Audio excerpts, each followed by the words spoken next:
So, I think we're ready to go again. Hi, hello and welcome, Microbehunter here. Welcome to another microscopy live stream, Saturday live stream.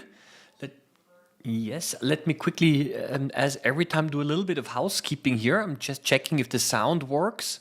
Okay, I see myself in YouTube, so the stream seems to be working. People are already starting to comment.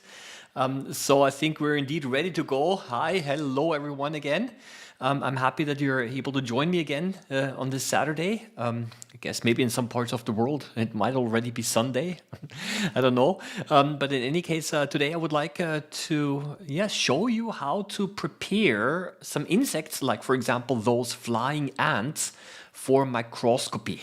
Yeah, it's a technique that basically cannot not only be applied to flying ants, but pretty much to any type of insect. But I simply chose those flying ants because I happen to have a few of those.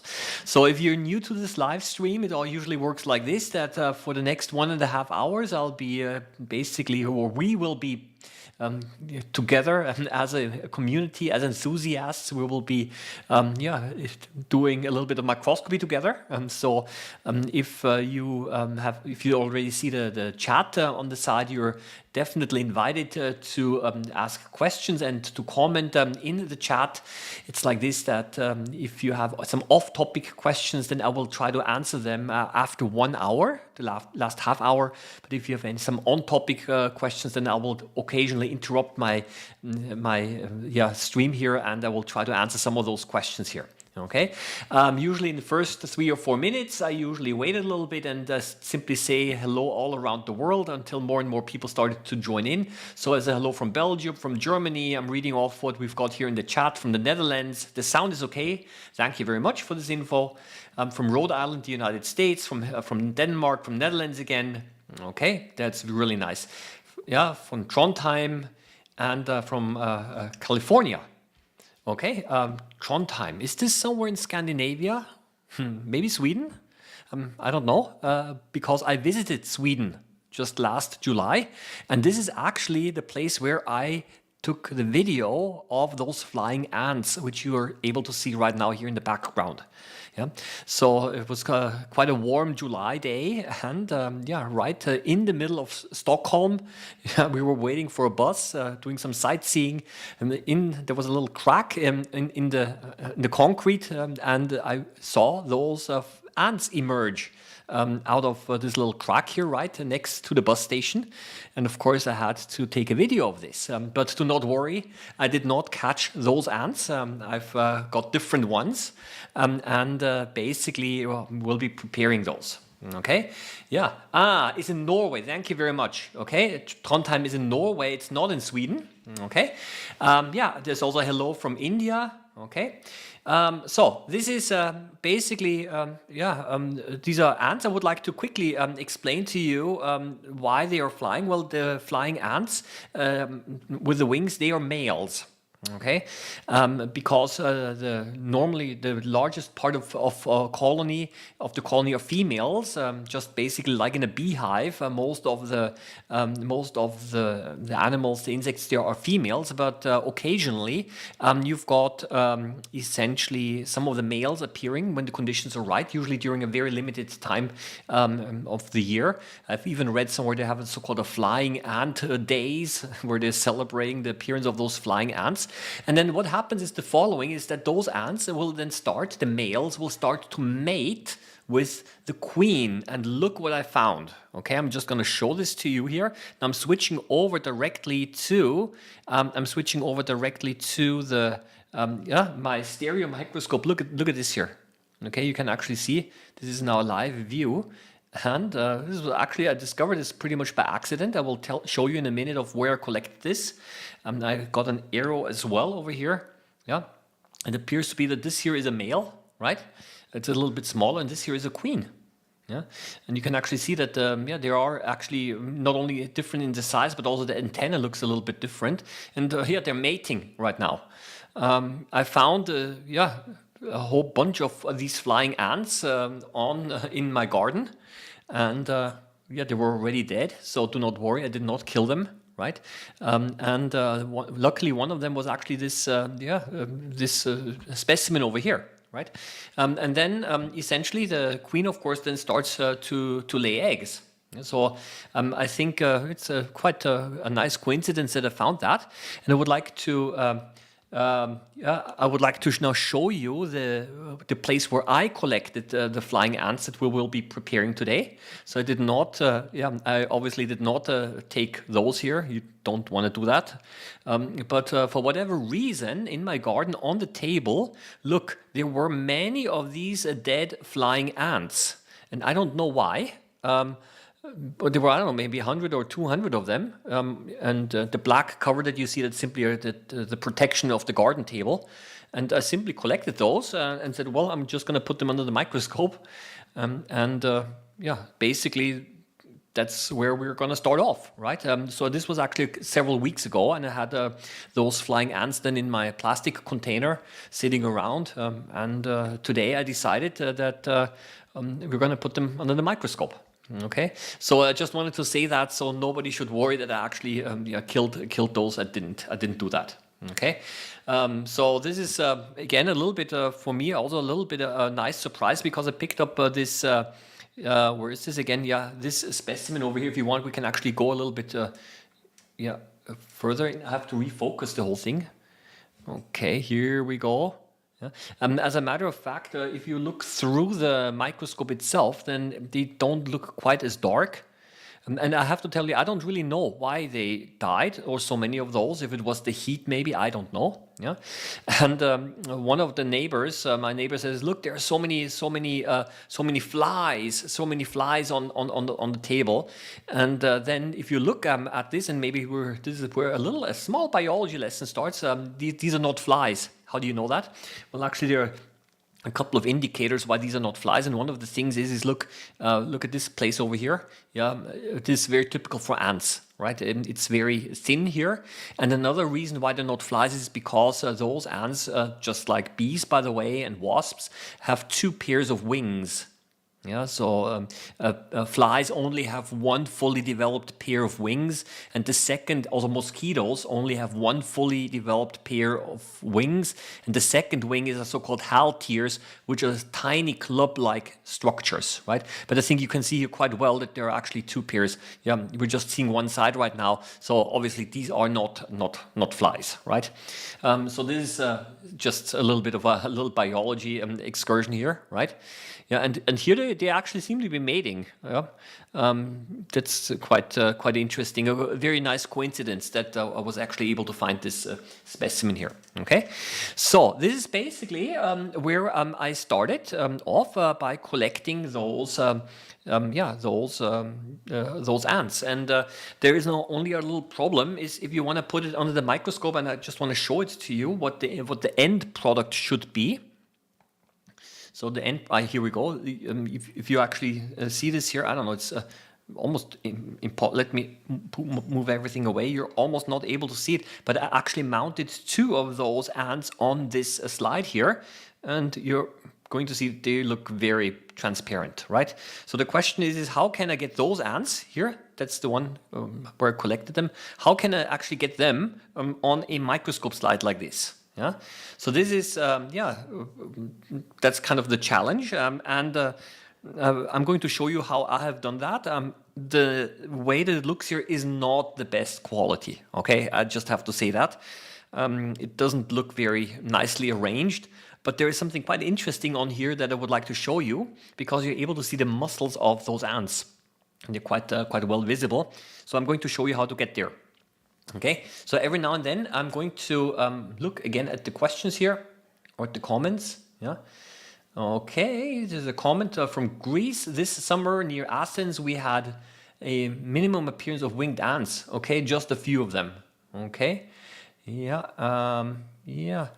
New queens and males have leave the nest simultaneously. Yeah, they seem to hatch. Also, when I did a little bit of reading on this, they seem to hatch, and then kind of they leave, and then they mate, and then I guess they're starting a new colony somewhere. Yeah, yeah. So there must have been more than 1 queen. Yeah. So that's basically yeah, which was a very nice coincidence.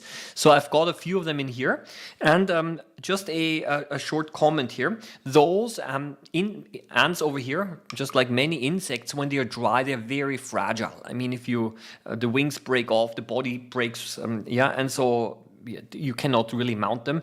The best thing that you can do is you can look at them under the stereo microscope. So why not try that again? Now here is the stereo. So let's put this one in here. Where is it here? It's basically how it looks like. Let's zoom a little bit out so that you get a better overview. Yeah. And if you look at those, then yeah, you're going to see that because they dried up, many of them are kind of bent. You can also see that sometimes some parts broke off because they're so fragile. I can show you. Yeah, like for example, here's a part that broke off. Yeah, I think also over here.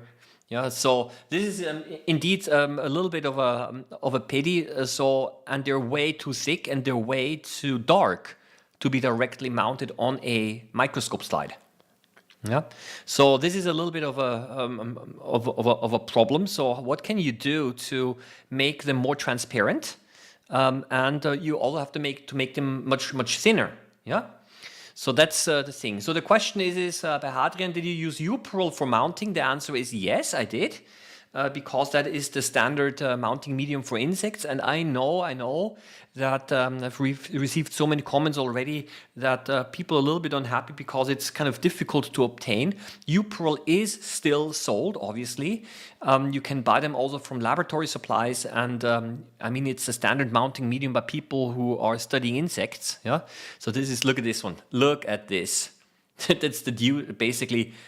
Its expiry date is 2013, yeah, and it still works, however, right? Yeah, so this is kind of I got this from oh, it says here.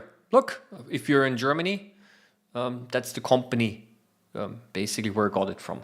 Yeah, and yeah, I've got another bottle and I kind of refilled it in over here. And this is a mounting medium which is basically very useful for mounting insects because I can transfer the insects from alcohol directly into U-Pearl mounting medium. But I just realized I'm talking a lot. So why don't we just get started? Just for your information, I've already prepared a little bit here. And I will explain to you then what I have done. But because these are basically already later steps, I just want to show to you right from the beginning of what I have done. Okay? So what I need is the following. And for those of you who basically have already joined me in the past, maybe you remember this here. This is a coffee heater. Basically, it's not a USB one. I used the one with a regular power because the performance, the power is higher. And I'm going to turn this on to 80 degrees centigrade. Okay. Here I can adjust the timer. I don't need that. Okay. So that is just 80 degrees centigrade is it's starting to become warm already. Yeah. And what you need to do now is the following. And for those of you who joined me already in the previous live streams, here I've got it. Do you see this? No, you cannot read it, the label. So I'm going to put it down here. This is hydrogen peroxide, 30%. Yeah. In the last couple of weeks, I've used this also to extract diatom shells. It's highly oxidizing. You do not want to play around with this. This is really aggressive stuff. Definitely don't get it into your eyes. So 3% is used for hand disinfectants. So that's much less of a problem. But 30% is already pretty aggressive. So you got to be really careful.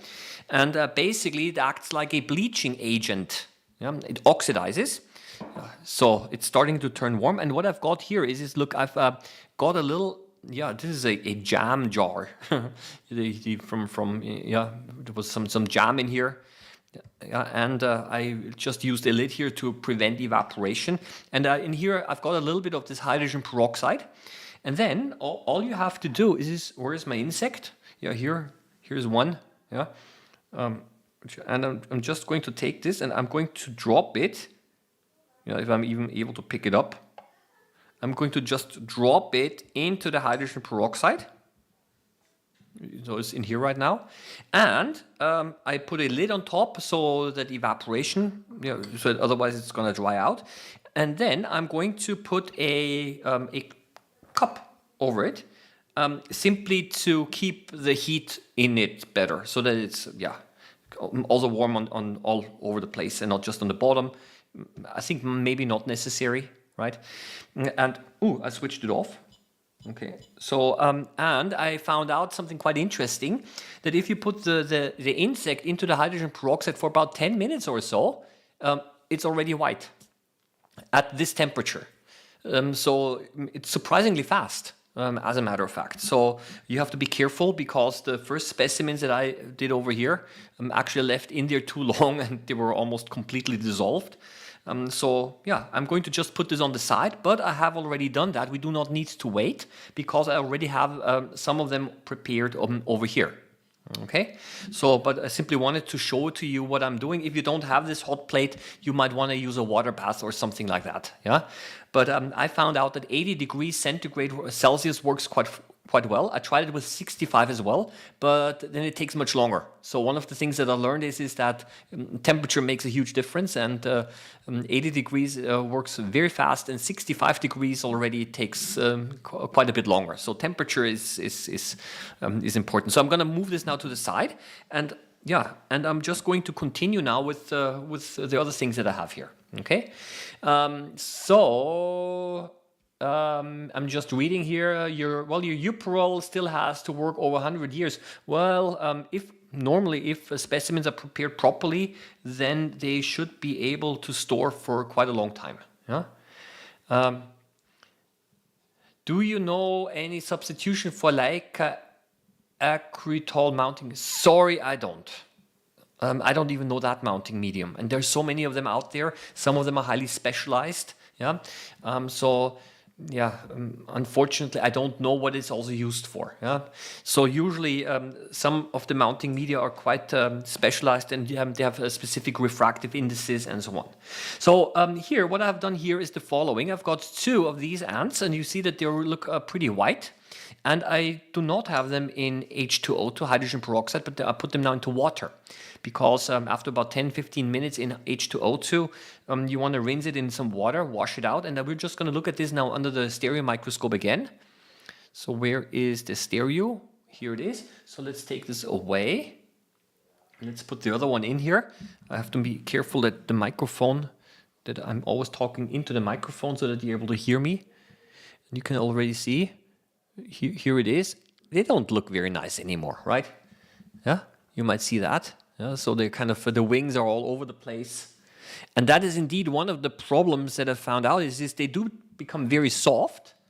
And this has the advantage that, they don't break apart quite as easily.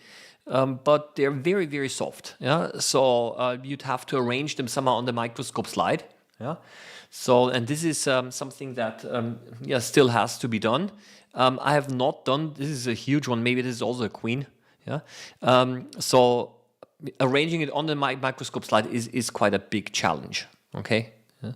So this is something that I just wanted to show you. After approximately 10 minutes of hydrogen peroxide treatment, now in water. Okay. So. So I'm just skipping over. Those comments that are not directly related to this, what I'm doing right now. But I'll try to answer them later as much as I can. Okay. So that's basically where we are right now, right? So let's go back to the table, to the desk view. Okay. So and now the thing is the following. Those ants here. Those ants here are still too thick. Yeah, so that's a little bit of a problem. I need to somehow get them thin, and I have to remove the water. Yeah, so that is essentially the question, and that's basically what I'm going to do next. I'm going to sandwich the ant between 2 microscope slides. Not a cover glass, but between 2 microscope slides. I'm going to clamp it together, and the whole thing is going to be then put into alcohol. Okay, and the alcohol will remove the water. Okay, so some questions here. First of all, hello from Ukraine. I'm just reading here. Hello back. Do you know how temperature develops when you remove the silicone pad? Well, that's the interesting thing here. There is a silicone pad here. I did not measure the temperature, but what I found out is that while it takes a longer time for the heat to go through, I think that's I suppose that it will actually stay at 80 degrees, but it's going to heat up faster, right? Because the heat doesn't have to go through the silicone pad. The reason why I'm using a silicone pad, however, is because what I found out is without a silicone pad, especially if you want to put slides on here, it could be that the temperature is a little bit different here. I guess there's maybe some kind of a heat spiral or something, and the silicone pad somehow, I would say probably balances out the temperature a little bit. Yeah, but I think it's not absolutely necessary. Yeah, but I just keep it on. It's pretty hot actually already. I'm just looking here. See over here, it's still black. Yeah, it's not quite hot yet either. Yeah, so I'm just going to put this on top, and I'm going to move it back to the side. And so we're just going to continue to work with those specimens over here, and the one over here on the side on the hot plate. I'm using as a demonstration to show you that it actually does lose color. Okay, so now the next question is how do I do this? Okay, so what you now need is you need 2 microscope slides. I've got some of them over here. 1, 2. Okay, and I'm going to move this away now. As a matter of fact, actually, I do need a clamp. This clamp that you see over here, I do need that. So I'm going to actually take it off. Yeah. I tried it also with paper clips. It didn't quite work. Okay, so I'm just going to put this back here. Okay. So, and now what I would like to do is I'm just putting some tissue over here so to prevent spilling. You put a slide here. And then you need 2 cover glasses. You put one on the left, and these are going to be this is going to be our spacer. Okay, so one on the right. I also tried it with 2 cover glasses, which also works. Yeah, so it's a little bit thicker. So you kind of, I guess, you know what? Because this queen, which might be a queen, actually is quite thick. I might actually want to try it with 2 cover glasses, simply to give it a little bit more space. And yeah, we're going to see how this works. And now this is the most difficult part. Is I have to now transfer this ant from the water, because this is now, I've been washing it now for some time to remove the hydrogen peroxide. And I have to place it exactly there where I want it to be later on. Okay, look at this. It doesn't even want to come off. So, and I'm going to put this now under the microscope to show it to you. Okay, as I'm without the cover glass, under the stereo microscope. Where is it? The stereo. Over here we go. This is how it looks like, and this is now the difficult part, because the wings, look at the wings, these things here are the wings. Yeah, look how they're kind of folded back. Yeah, so this is actually what you should probably do, or I tried to do that, but this is really difficult, and it requires a lot of patience. I don't know if I'm going to do that now, because then I have to basically go off screen. But I usually I tried today in the morning when I tried that, I used some toothpicks. I have to reach over, just a second. I have to reach over, and using some toothpicks, you can try to kind of, try to rearrange and place the wings in such a way that it kind of looks nice. This is kind of difficult now, right, for me to do, right? So what I'm going to do is I'm just going to leave it as it is, even if it doesn't look very nice. Okay, so that's simply and you might also notice that I'm going to show you later. This one actually is significantly brighter, but it's not completely bright. You see the thorax over here and the head are still kind of brownish. Yeah, I mean, originally it was almost black. Because I left it in the hydrogen peroxide only a very short time. Why only a very short time? Because the other slide, the first one that I showed you over here, this actually, I bleached too much. I'm going to show you now the other slide that I made today. Look, I'm just going to move it over. Where is this? Here. It looks very, you see there are two of these, very, very bright. You just see that the dots that you see here, these are basically the two eyes, yeah, here as well. You almost do not see anything of the ant. Later on, when I show this to you under my compound microscope, it's actually quite interesting, right? So for this reason, this is actually the reason why I decided not to, not to leave this one in the hydrogen peroxide too long, and So this is kind of where we are right now. You want to probably place it somehow, and it's kind of, as you see, these are the wings here, yeah, and it's not brittle at all. Maybe flip it over. I don't know if this actually works. We have to be careful. Maybe the wings are now spread a little bit better. Look how soft everything has become. Yeah.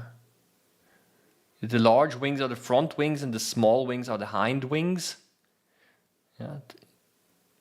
So there should be actually 2 pairs and 4 wings. I don't know where they are right now. I'm just going to leave it like this. Okay.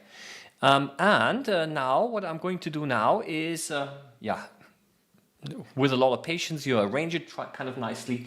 And now I'm going to put it back on the table. And this is where it's starting to become a little bit, how do you say, drastic. You now place the spacers left and right. And I'm going to just use 2 cover glasses for a little bit more thickness, because this ant here is a little bit, actually quite a bit thicker than the other one. And then this is where, it's going to become a little bit tough. Look, you just place this one directly over it and you compress. And I know that this is a little bit extreme because you are distorting the animal, right? But if I want to look at it under the microscope, if I want to see some of the parts, I have to make sure it's sufficiently thin. And now you also know why I need this clamp here, because I need to clamp both slides together. And unfortunately, I only have one of them. But normally you probably would like to clamp it here on the left and on the right side. And because I don't only have one of them, I'm just going to clamp it over here. Yeah. So that kind of, it's not in, And if you just look at it on the side, and you see that this is actually also fine. Huh? So, and then the whole thing goes into alcohol. Yeah. So basically, ethyl alcohol is fine. And I'm just going to do the following. I'm going to take the one that I put in the afternoon today out. We can continue. We can continue with this one. Huh? I'm just going to put this over here. And this one over here goes in here maybe for an hour or so. Yeah. Just make sure that, everything, you can actually see that the alcohol has now touched the whole thing. And usually, and by diffusion, the water is going to be replaced. Now, people who are doing this on a more slightly better way are probably going to say, don't put it directly into concentrated alcohol, but you want to do an alcohol series. You want to start off maybe with 10%, and then you increase it to 20%, 30%, and so on. Do you gradually increase the concentration to prevent the formation of too much, to prevent too much shrinking of the specimen? But for our purposes, this is going to be fine. Okay. So this basically, you just leave it in here, and look what I've got here. This is what I've done today already, and so we just assume that this one has been now in the alcohol for a few hours, and let's continue to process this one over here. Okay. So, but let's have a look first here. I'm just trying to only answer those that are directly related. The other ones I'm going to... can you stain the specimen as well in this procedure? Why not? You know what I'm gonna do? Just give me 10 seconds. I'm gonna find my methylene blue. Just a second.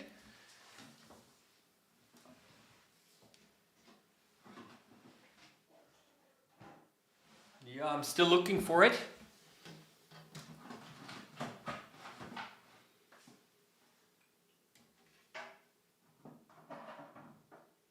Yeah. It was all the way in the back of my cupboard. So I've got some methylene blue. It's Löffler's solution, and you know what? I'm just gonna try to stain it. Thank you for the recommendation. Why? Because I already prepared another one over here, which is not stained. So why not try it? Why not try it? Yeah, it's a good opportunity. So now here, this is the difficult part. What you have to do is you got to separate the two slides again without shifting them. Okay, so somehow you got to carefully separate them. And the next important thing is that the specimen will now be sticking on one of those two slides. Okay, so and I'm going to remove now the cover glass here as well. I'm going to remove also over here, there is no cover glass. And now there's one thing that I found out. And the thing that I found out is that I'm not able to move this specimen anymore. It is so fragile that if you try to move it with a tweezer, you're just going to end up ripping it apart and tearing it apart. Yeah, so I cannot do that. So what I'm going to do therefore next is I'm going to add a little bit of, I've not tried this before by the way, okay? So let's try to add a little bit of this methylene blue solution. The methylene blue solution over here is Löffler's solution, which contains potassium hydroxide and also alcohol. So it is actually should be compatible with this one, with the alcohol on the specimen, right? I'm going to then remove the methylene blue, and then I'm going to try to embed it in Uperol. So you know what? I'm going to add then a little bit more alcohol on top of it, simply to remove any water which might be in the stain. Okay. So the question, what concentration of alcohol did you use here? Let me see. I think it's 96% or something like this. It's not pure. It's the one alcohol that you also use if you. There are these. Things, for example, if you want to heat your food, they have so basically it says here it can also be used for cleaning, it can be used for de-icing. Yeah, so it doesn't say how many percent it has, honestly. It's kind of interesting. Yeah, normally they have around 96% or 97%. The reason is because that is if you get more concentrated alcohol, like 99, there's even 99% alcohol, very much more expensive, but then it will start to attract the moisture of the air. So you don't need that. You get the regular cheap alcohol. Yeah. So can 6% hydrogen peroxide be used for a longer time? I can't buy stronger here without special permit, and I think yes. I think it can be used, and the reason why I think it can be used is because it works so well with a 30%. At 80, you just wait longer. Yeah. So I think 6% should be tried out. Yeah. Yeah. So that's simply the recommendation that I have. What do we have here? Look at this. Yeah, it's starting to lose already. See, I don't know if you're able to see this. It's already much brighter. Yeah. Let's leave it in here for a couple of more minutes. Yeah. Yeah, and this hydrogen peroxide, the 30%, it's not so easy to get because they're going to ask questions of why you actually need it. So you basically need to have a good reason here. So I'm going to now try to remove this again. How do I remove this? Of course, I could use some tissue paper to remove it, but I'm going to try to make it a little bit more organized. Okay, because if I use tissue paper, then sometimes you just have those fibers, yeah, as well. And there's another thing that I'm going to do now is I'm just going to add a little bit of alcohol on top of it to remove any excess stain. and also to remove any excess water, because the Löffler solution, the methylene blue solution, does contain water as well. And you really want to make sure that the specimen is more or less free of water. Okay. You want to really make sure that the specimen is more or less free of water. Again, I've not tried this. Okay. Let's do it the easy way.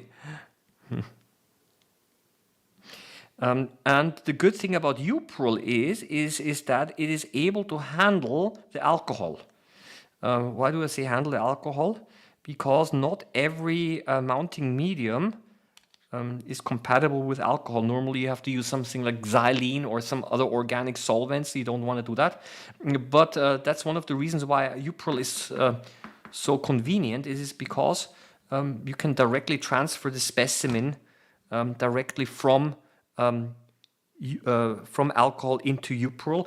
And again, look, it doesn't look very nice. Let me have a look. Let's check this under the stereo. The stereo microscope first. Where is it? Ooh. Wow. Okay. Well, we're gonna see. We're gonna see. Okay. I don't know. We're going to now do the following. I'm going to take a nice cover glass. I decided, just for the sake of beauty, I'm going to use round cover glasses because they kind of, yeah. And then what you do is the following. I always sometimes check the time a little bit. 36 minutes, it's fine. And I'm going to now add a drop of UPROL on top of it. Oops, you cannot see that because I forgot to switch over, right?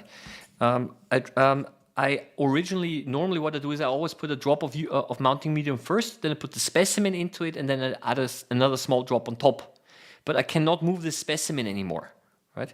So what we have to do is we just have to place it directly on here, okay?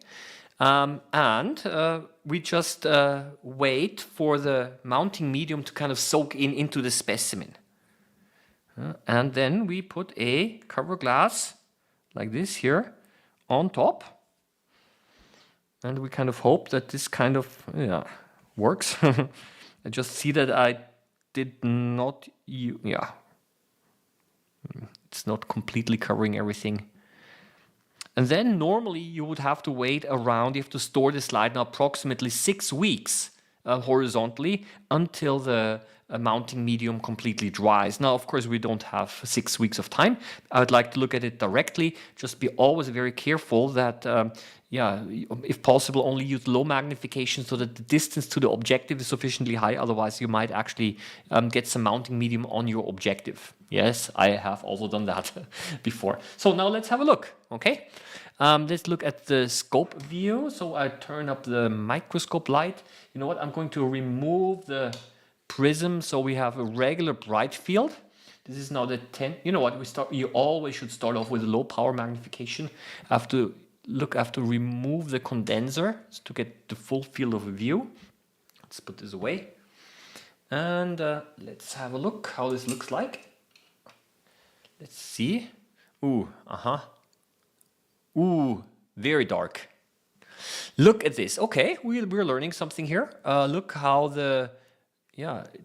still some, how do you say, some of the stain running out.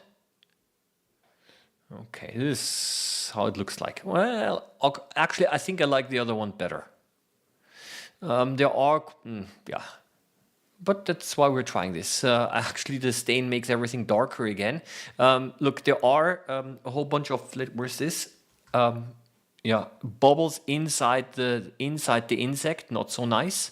Yeah, there is some of the methylene blue running out. There are still some bubbles forming, and maybe with time they might actually disappear as well. Look at this. This here seems to be the wing here on the back. I don't know. Let's see how this looks like at a higher. It's a little bit more contrasty. You see over here in the back, it was kind of, Okay. Yeah. This is basically the stained version. I don't know if, yeah, maybe with a little bit more treatment and maybe more washing, maybe I can, we could be able to see a little bit more. But the point here is, and I'm going to show you the others now, is actually that we managed to get the insect sufficiently transparent that we're able to look into the body. And again, I did not arrange it very nicely. It's just a kind of a little bit of a proof of concept what I'm doing here. Okay. So that's kind of interesting. Yeah, but yeah, I'm going to show you now the other slides that I prepared. So that's the one that we made now. Yeah, normally we have to wait now a little bit until the, okay, I'll tell you normally what you should do. You should actually put it, the specimen into something called Uperal essence. It's called Uperal essence, which is the solvent used in Uperal. And this is actually better. I don't have that. But alcohol also seems to work. Huh? So, but what I'm going to do now is I'm going to show you now the other slide, which I prepared today. So, and we're going to put this in here. You did not see that yet. It's the unstained one. And here we go. So that is, see, it's still too bright a little bit. So, and that is the original one, unstained, which I made a couple of hours ago. Okay, so you see quite nicely over here. And we're quite lucky that the head is actually seen from the top here. And the eyes are still dark. So evidently the hydrogen peroxide was not able to bleach the pigment of the eyes. Yeah, and here is the body, of course. So I'm using a 10 times magnifying objective. Over here, this stuff that you see over here, that is the wing. Yeah, you see it's kind of folded backwards and everything. Yeah. So, there's a question to reduce the coloring effect. Can you dilute the methylene blue with the ethanol? I could do that, but from my experience, it is like this, that the methylene blue will have a certain affinity to certain parts of the specimen. This means that even if I reduce the concentration of the methylene blue that is still there will still strongly stain certain parts of the specimen because they make a chemical reaction. Yeah, so that's a little bit the point of methylene blue staining, that it likes to stain acidic parts of the specimen. So even if I were to reduce the concentration, whatever is left over of the methylene blue is still going to react with those parts of the specimen and still might stain them very blue.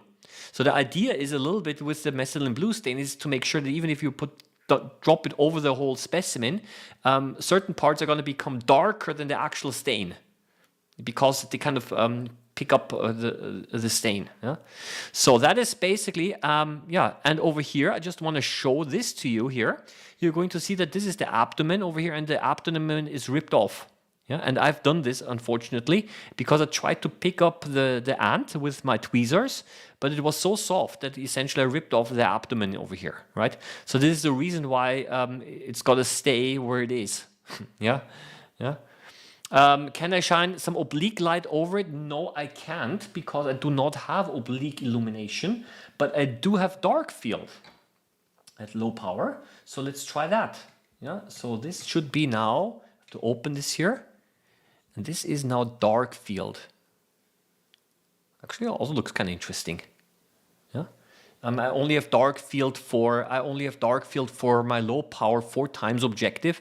The reason is because it's actually not a dark field filter, but a phase contrast phase contrast filter, which also happens to work like a dark field filter.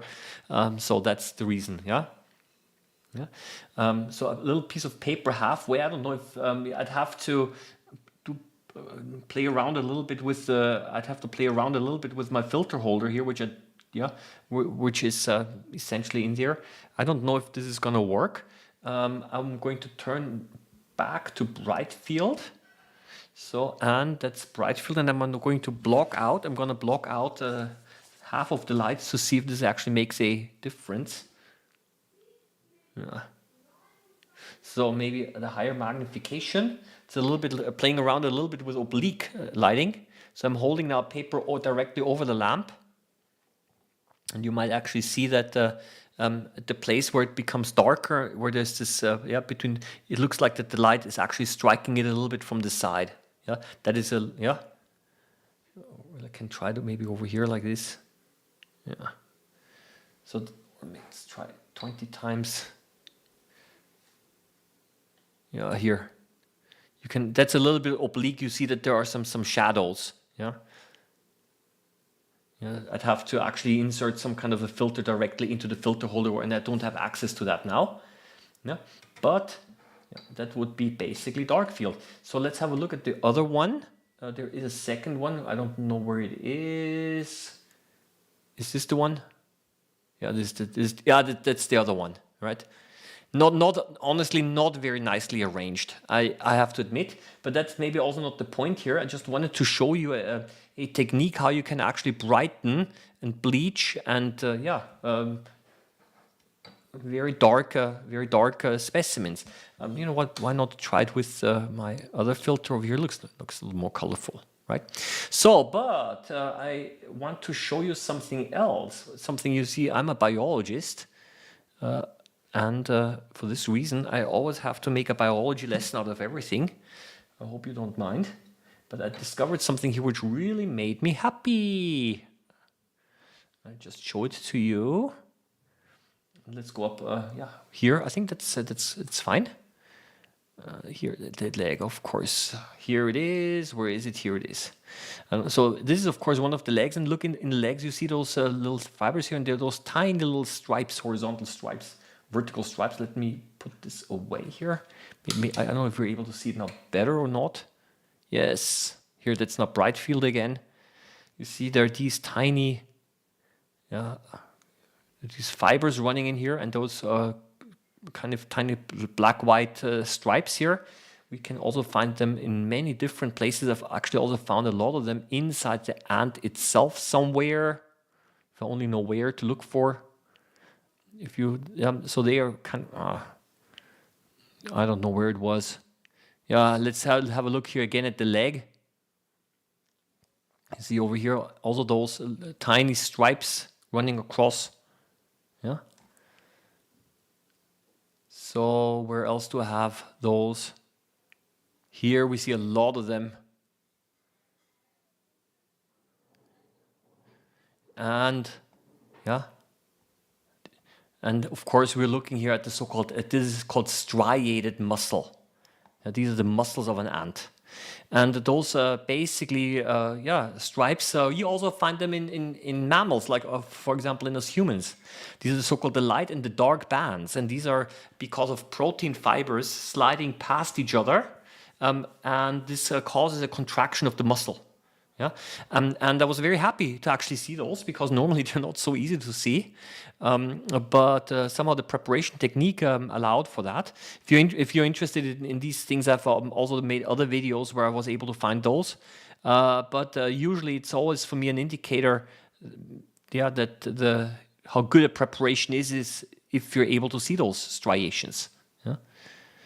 So here you see a lot of these. Yeah, so you see the muscle fibers running inside connecting to the exoskeleton, and then there are these striations, the so-called the light and the dark bands, which are caused by the proteins actin and myosin, which are sliding past each other, right, and causing the muscles to contract. I was really happy to see that because it actually shows that the hydrogen peroxide bleaching, works sufficiently well to remove all of the dark pigment of the ant, so that you're able to see these things here. And I don't know, look, maybe you're also able to see those tiny striations over here, in the head, because those mandibles of the ant are very strong as well. So, even though this specimen is not a very nice one because it looks kind of irregular and not properly placed, you still see a lot of biologically significant things in here. Okay, so let me Let me have a look at some of the quote questions here. The ant has become very soft. Would the exoskeleton completely be eaten away by the hydrogen peroxide with time? The answer would be probably yes. Yeah, so essentially hydrogen peroxide is highly oxidizing and will attack pretty much everything that's organic. And the exoskeleton is an organic substance, so it will eat it away. The organs, the inner organs of the ant, which are of course softer, have been removed first. But ultimately, it will remove pretty much everything that's organic. And if you leave it in there too long, it's going to be, I'm quite sure that it will remove pretty much everything. Yeah, and I think this is actually what happened with this ant over here, that I left it in there a little bit too long, maybe an hour or so, and then I was actually very surprised that it got bleached, and I was also very surprised positively that the ant, even though very soft, it was not fragile. Right, so it was still very flexible, almost a little bit rubbery, I would say. Right, I was kind of very worried that maybe it's going to break apart right in this at this node over here, where where it's so thin. But it actually didn't. It didn't break there. So this was actually quite a nice discovery. Yeah? So let's have a look again at the methylene blue stain one over here. Yeah. Yeah. You see that the stain is kind of. The stain is kind of, how do you call this? You're going into the mounting medium here. So, but maybe what I would probably, I don't know, what you probably would do is I would probably, I don't know, I'd have to try this out, maybe stain it before actually maybe putting it into alcohol. I don't know. I wonder if there are some things that we're able to see in here. Yeah. So in any case, let's have a look at the hydrogen peroxide one over here. Let me switch it off. Okay, I'm just going to leave. It's kind of hot. Up. Okay. So let's see how this actually looks like now. Let me give it, the thing is the fall. Yeah, of course you can already see over here. That's it. Yeah, it's now completely white. Yeah. So that's the thing here. Yes, there's a comment here, first stain and then mount. Yes. So I'm just leaving, it's still quite hot. The thing is the following, I do not want to go into the hydrogen peroxide with tweezers. The reason is because I do not want the tweezers to oxidize. I mean, it is stainless steel here, but I don't want to, exert too much stress on the tweezers here, because maybe it is going to oxidize. Yeah, I've got them already for a very long time, so I want to take good care of them. I'm personally attached to those tools, so for this reason I'm using those toothpicks. If you actually want to work with insects, and I should get myself those as well, there are special type of tweezers available which are very soft, so to say. They're flexible, because this tweezer actually is quite rigid. But there are those insect tweezers which are very very flexible and very thin. Yeah, so I think now I'm able to carefully take it out, and I'm able to transfer it now into some water. I mean, here we've got the other one from before, and somehow I have to kind of pick it out. Don't know how I'm supposed to do that. This is actually always a difficult thing. And never forget that there's lots of hydrogen peroxide all over the place here. You don't want to get this into your eyes. If you get it on your fingers, what's going to happen? The skin's going to turn white. Yeah, it's almost like, it looks like you're burned. Look, and that's one of the things. Yeah, every time when you manipulate the specimen around like this, you end up damaging it a little bit. So here it is. I close this. I put it away. And I leave it in here usually for, I don't know, an hour or so. We can do the following. We can actually, simply continue with the other one over here. Okay, so, I mean, you get the idea by now. We just assume that this has been now properly dehydrated. Normally I probably would leave it in a little bit longer, but for our purpose, we're just going to take it out again. Yeah. Because this is a pretty fairly large specimen, yeah, and you probably do want to leave it a little bit longer, but it's okay for our purposes. It's just a demonstration. Yeah. Let's take it apart. And this one is very, very thick. Yeah. And carefully remove it again.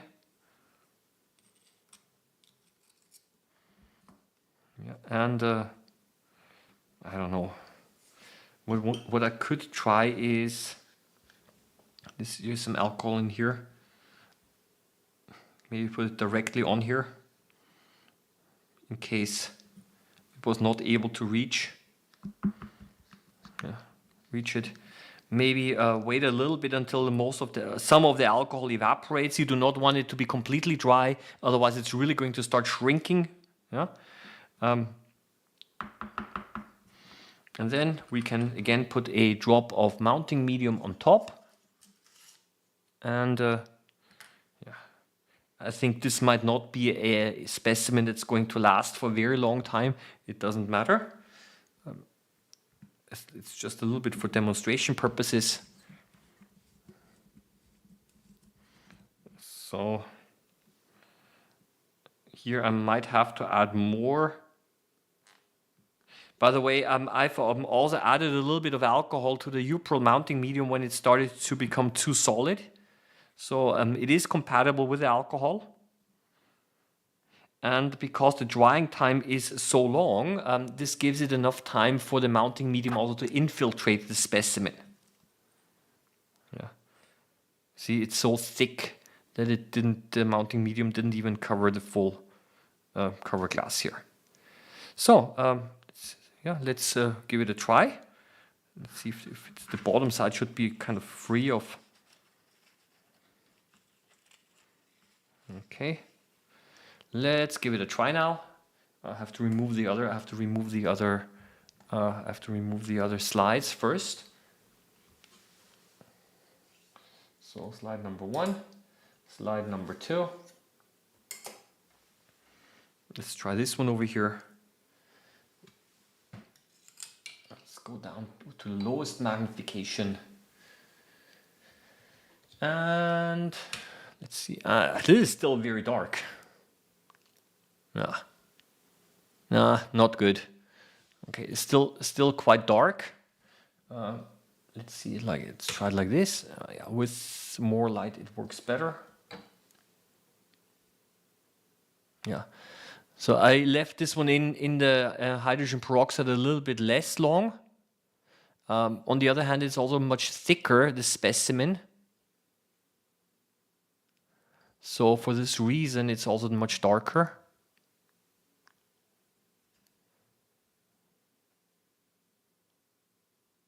You can actually see some of the bubbles going out of the, as the mounting medium slowly starts to infiltrate.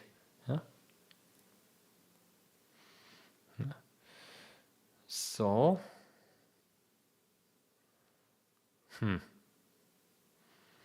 yeah. So let's have a look here.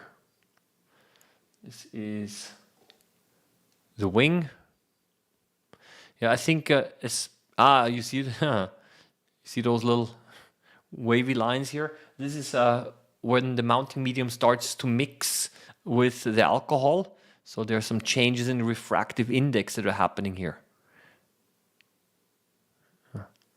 So bottom line with this one is probably I should have left it in the hydrogen peroxide a little bit longer because it's still too dark.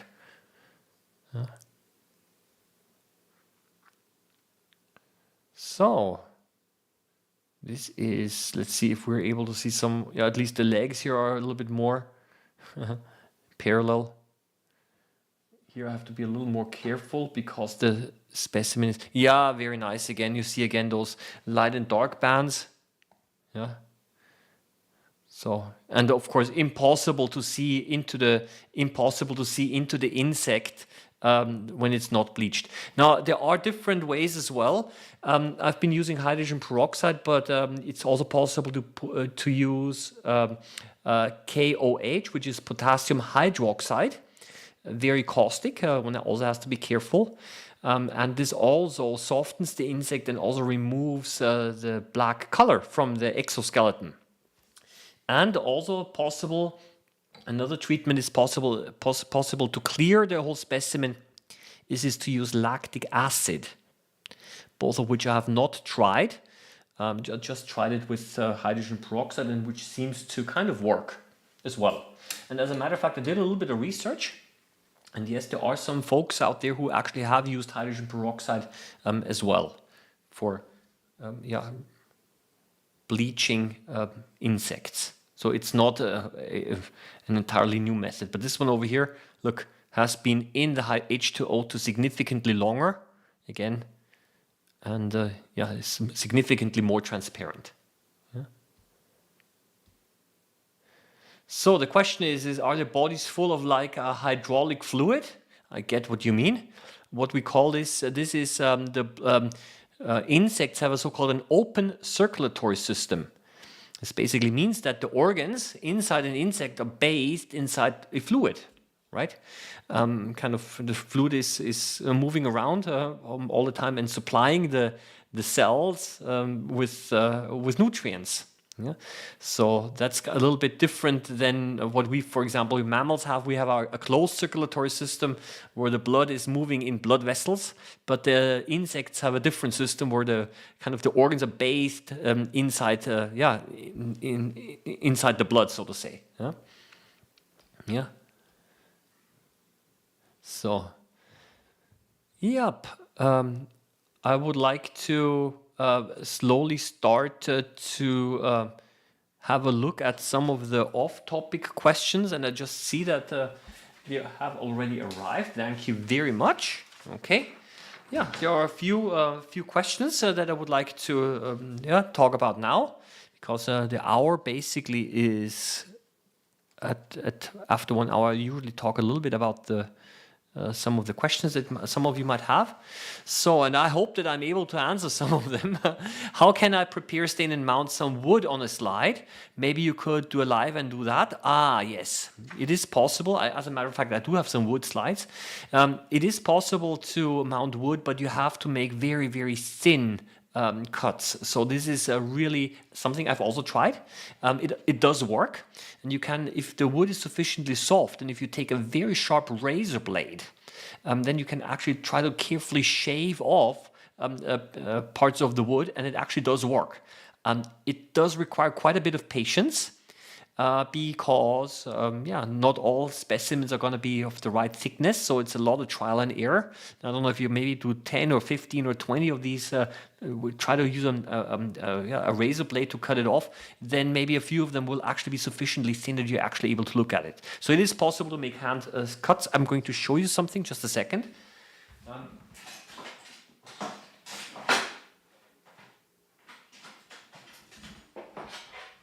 What I've got here is, because you got to be careful that you don't cut yourself, so I've 3D printed this. And this is a razor blade, for shaving. And so I don't have wood here right now, but no, I do have. Look, why not use some cork, right? So what you can try to do is, and this razor blade is a little bit old already, so you got to use a fresh one. So this one does not work well, but you can actually try to really carefully slide. This is really bad because it's already quite dull. You can carefully try to slice off sections of cork. Then you're essentially doing that what Robert Hooke did back in the 1600s. He discovered cells, or who coined the term cells, because this is how he looked at cork. Yeah, and he saw those regular patterns, and then he basically called them cells. So if you want to look at wood, or then try it first on cork. It's easier to cut, but I've also tried this with wood. And get yourself a very sharp razor blade. Cutting board knives are not sharp enough. You actually do need razor blades. They're not expensive, really, if just another thing, advice. This is dangerous. The razor blade has basically two sharp sides, and what I recommend is that you actually put some sticky tape on the one side if you want to actually hold the razor blade in your hands like this. Otherwise, you're gonna cut yourself, right? So you can actually cover one of them with some thick, how do you call this, tape? Okay, just saying that, yeah. So, but razor blades really are quite useful. Do you have any budget microscopes, not the 5,000 ones that you've made videos with? Yeah, I mean, I did make some videos with those introductory microscopes, which you can get for around 120 euros. And yeah, surprisingly, some of them are surprisingly good. But most of the videos I made, you know what? You do the following. Some time ago, I made a video. I think this was back in April or May. I went to Croatia and I collected some water samples there. So we did a marine biology excursion, and I took a budget microscope along, which was around 350 euros. 350 to $400, and I made the videos there with the microscope. So if you want to check that out, then you can actually see which microscope I used.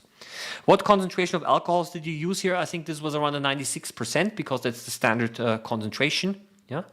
Can you use a fountain pen ink for staining? I've got plenty of that. Yes, you can, but it does not stain all specimens equally well. So what you do is the following. Fountain pen ink actually does work, especially if you want to stain cheek cells. I've also made videos on that. But do not use concentrated fountain pen ink, but do dilute it down a little bit. And what's going to happen is the following. The cells, your cheek cells, are going to build up the fountain pen ink, and it will become dark blue. And the surrounding will actually, the medium surrounding it will actually be fairly bright, yeah? Because the fountain pen ink reacts with the cells. Yeah? So it is possible. What you cannot use calligraphy ink. Calligraphy ink is carbon-based and contains little carbon particles. This does not work, but fountain pen ink actually, I found the blue one, it works quite well. Wouldn't the hydrogen peroxide destroy anything that the methylene blue would stick to? Well, let's put it this way. As long as something is still there to be stained, some organic material, then the methylene blue might react with it, right? But of course, if you now completely remove all of the parts of the insect, then of course it's going to be like this, that there won't be any substances for the methylene blue to stick to as well. Yeah? So it depends really on how much you actually remove. Yeah? So to reduce the coloring effect, can you dilute the methylene blue with ethanol? Yes, I think I already mentioned this. I could do that. The question is really of whether it really has a strong effect. The reason is because certain cells will actually build up and accumulate whatever methylene blue is left, because the methylene blue will react with certain substances. Could you shine some oblique light? I tried that. Okay. What was it, the methylene blue they used in TV series Breaking Bad? Ooh, I don't know. I don't know what they used here. Methylene blue is also used for people who have an aquarium to treat certain fish diseases, because certain fungal infections of fish. So basically your aquarium water turns all blue, green for some time. And if the concentration is not too high, it's going to be fine for the fish. But the methylene blue will bind actually to some of the parasites or the fungi or whatever that are growing on the fish, and therefore it can be used as a treatment for fish as well. Yeah? But I don't know about Breaking Bad. Okay.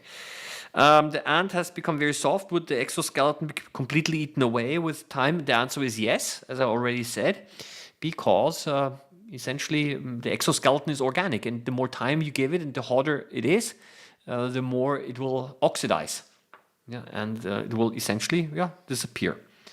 What are your thoughts on hydrogen peroxide as a mouthwash?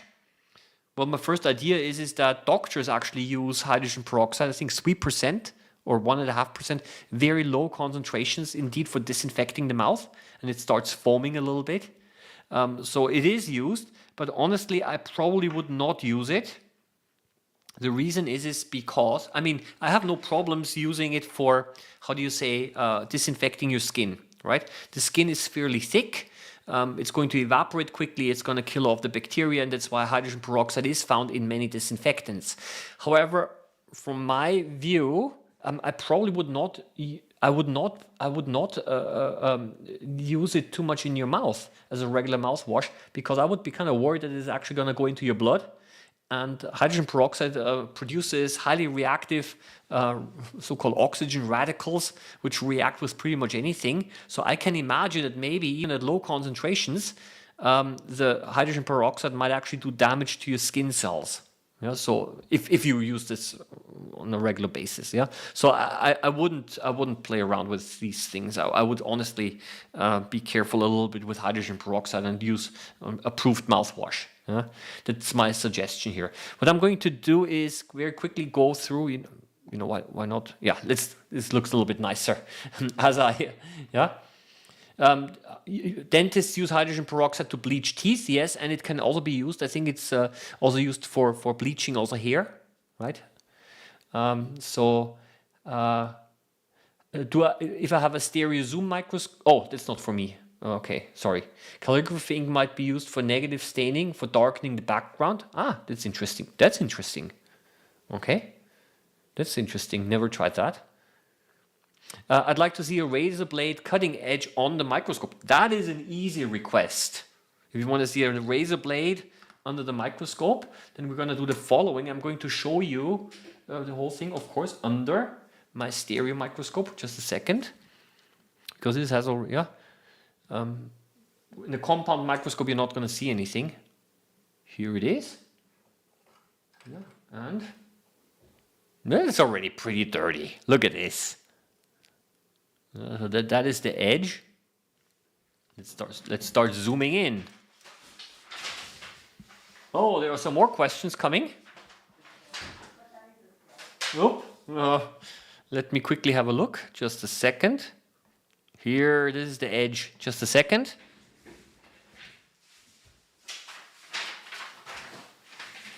Ah, okay, these are the same questions. This also came out over the printer. But here, that's basically, this is how it looks like under the microscope. And you see actually that the edge is already pretty bad. Let me see. I don't have a fresh razor blade here, unfortunately. But that would be maybe. Look, I did find something here. I don't know if this is an old or a new one. Look what I got here. Yeah, we're gonna just put this here also under the microscope now, and let's have a comparison. Okay, let's have a comparison here. Nope, that's the wrong. So that is the one. Look, it looks pretty dirty and yeah. So let's have a look at the other one.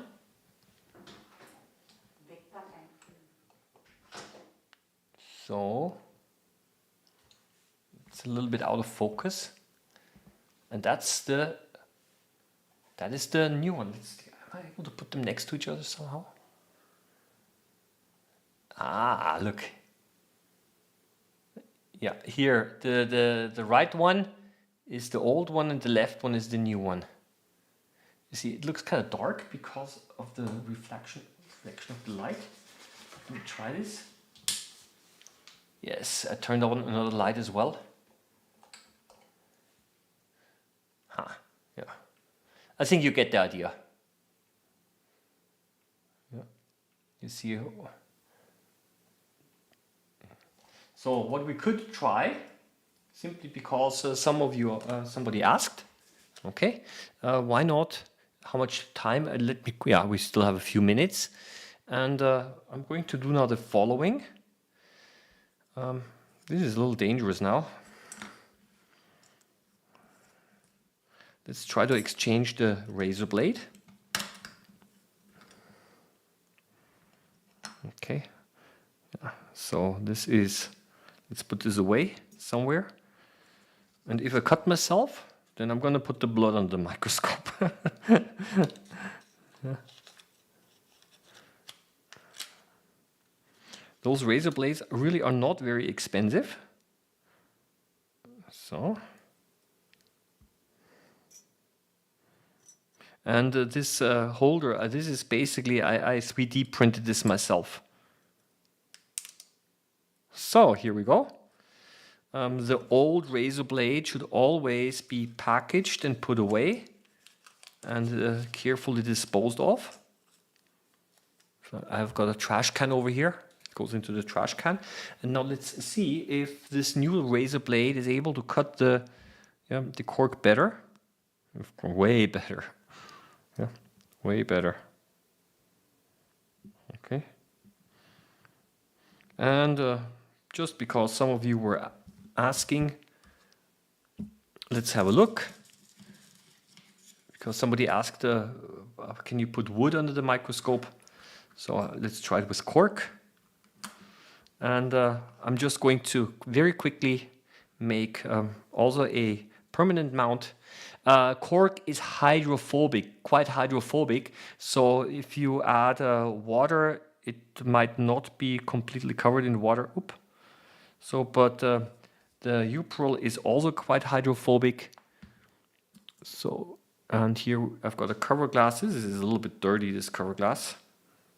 Now I cracked it. Let me see. Yeah.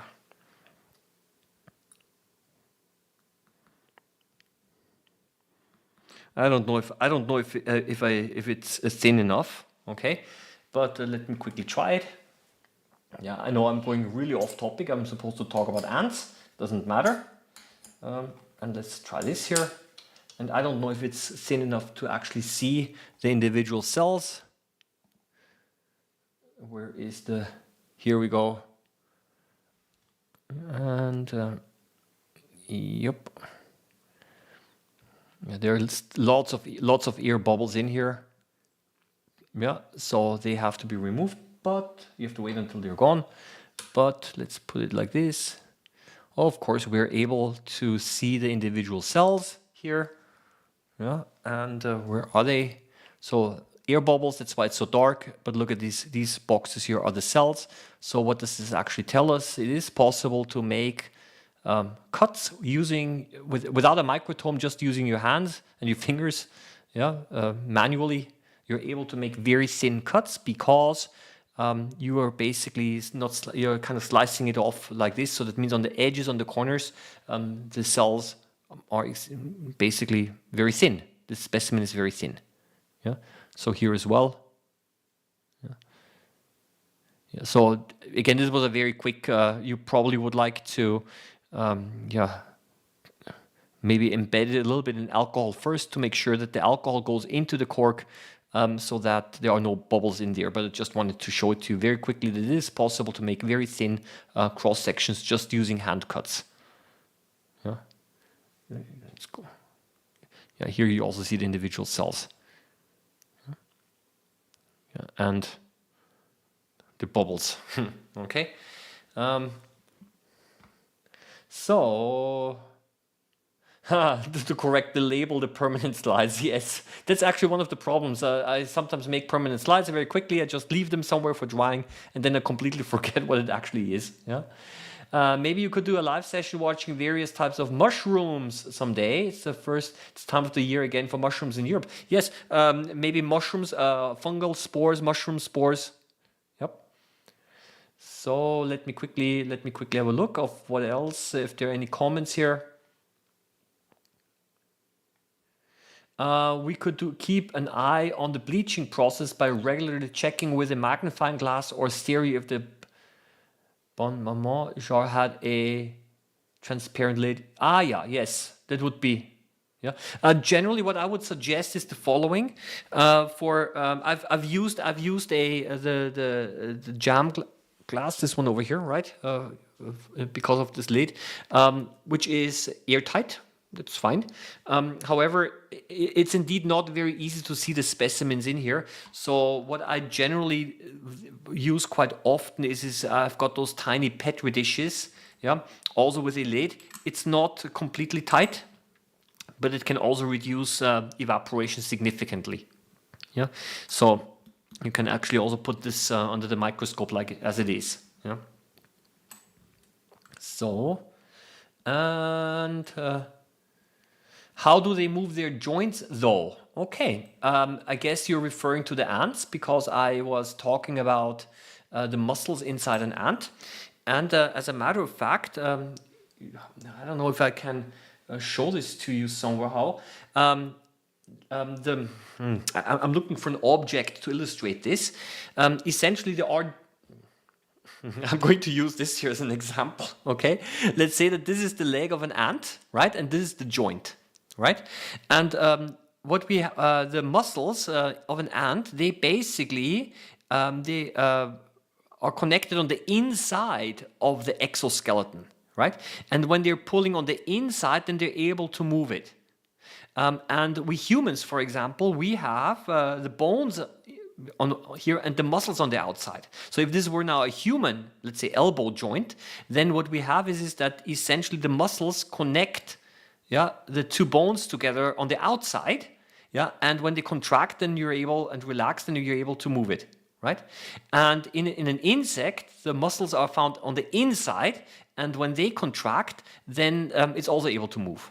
Yeah, so that's a little bit so the principle is kind of similar in that sense. Yeah, but yeah, it's simply the place where they connect is different.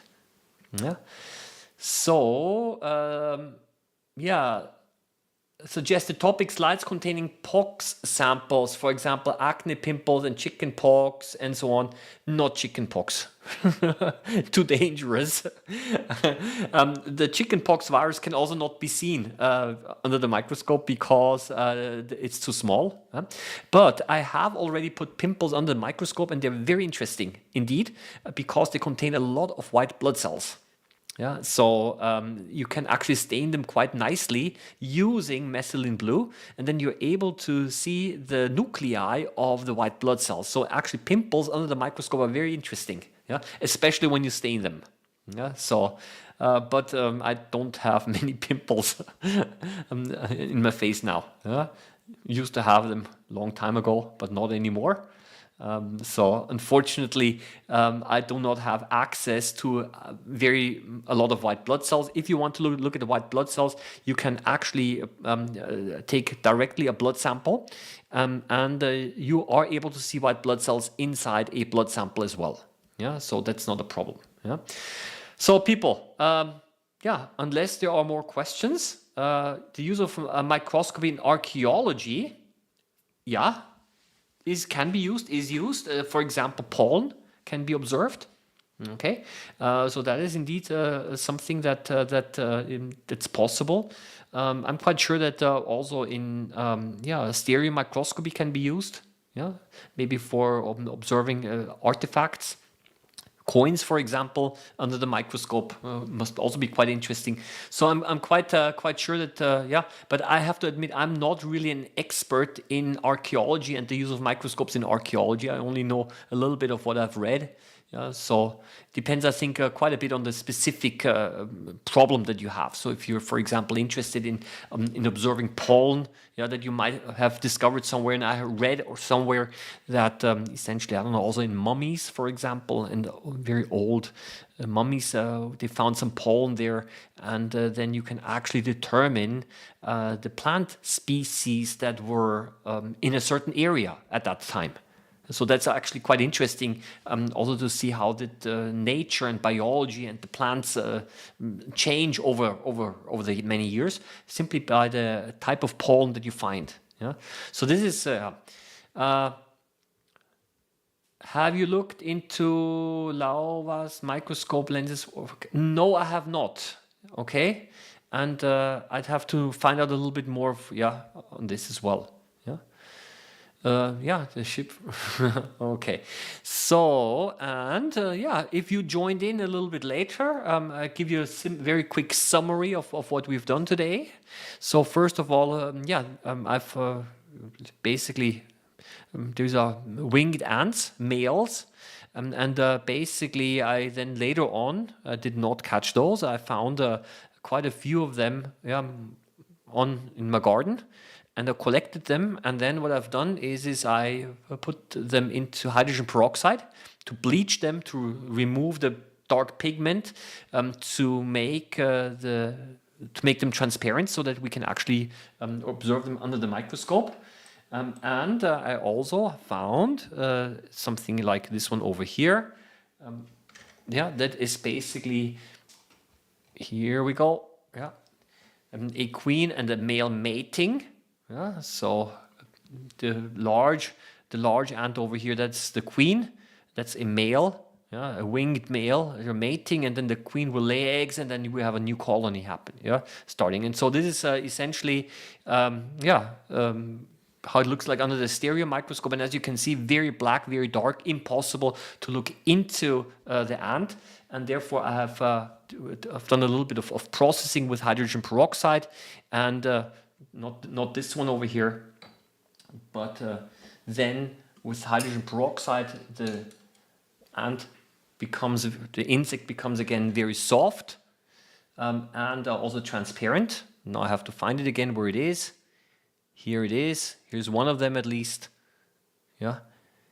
And when it becomes transparent, we're able to look into the insect, and we're also able to mount it on a microscope slide because it's very thin and flat, so that we can actually put a cover glass on top. So this was essentially a little demonstration of what I've done today. And last question, what was your favorite thing that you viewed under the microscope? Very common question. People ask me what's my favorite microbe, my favorite microorganism.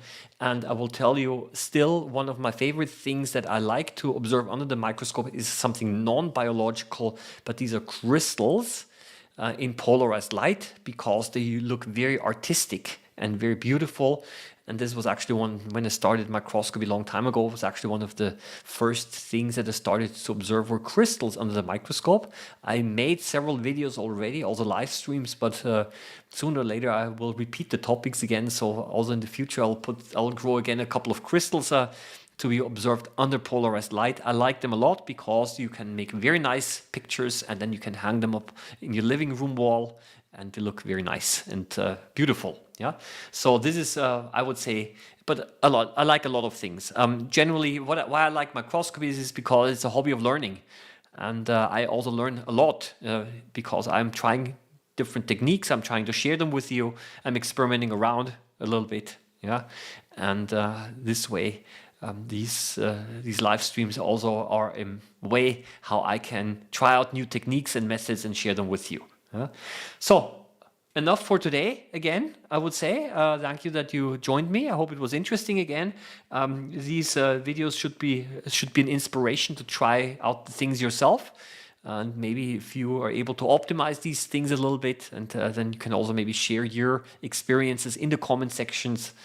Okay, and just wanted to show you that it's also now possible to mount insects on a microscope slide and to be actually able to look into them, something that is otherwise not so easily possible. So that's it, folks. Hope to see you again next week. I wish you all the best. Happy microbe hunting as always, and hope that you're going to join in again later. Bye-bye.